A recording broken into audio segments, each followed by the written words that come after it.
the clarity of thinking in people who really have created something special is really just next level. And what I mean by that is, you don't generally find even ultra creative artsy fartsy types. Like I interviewed Nadia Tolokonnikova from Pussy Riot. Okay, yeah. And people think like, oh, okay, so she gets up somewhere and does some sort of dirty thing in a church in a face mask, whatever.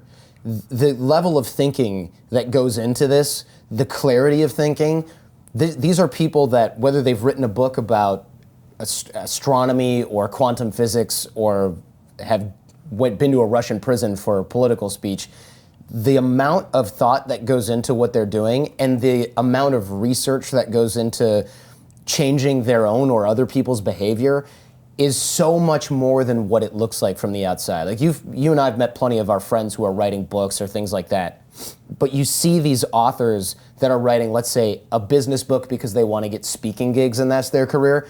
The level of research is kind of like, let me read 20 business books, take some of the best stuff, write some of it in my own words, now I got a book. When you see truly original creators, when you see truly visionary game changers, when you see truly gifted educators or artists, they have done 100 times more work.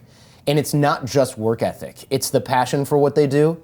And it's the amount that, it's almost like a compulsive level of creative thinking that never shuts off. And when I meet people like Nadia from Pussy Riot, I just think, you probably never sleep. For like every fiber of your being is being geared towards this type of creation or your next piece of work. And that to me is truly impressive. And being around that is energizing.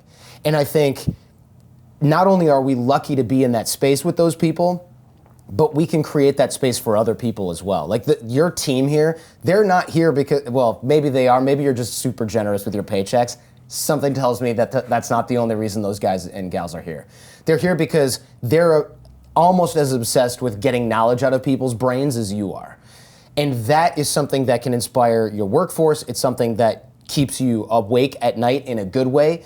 And it's something that keeps you actually living for your life instead of just living for your paycheck or living for your next dose of substance that's keeping you numbed up enough to go back into the office. Yeah. And so that for me has been, inspiring is a trite word that I hate.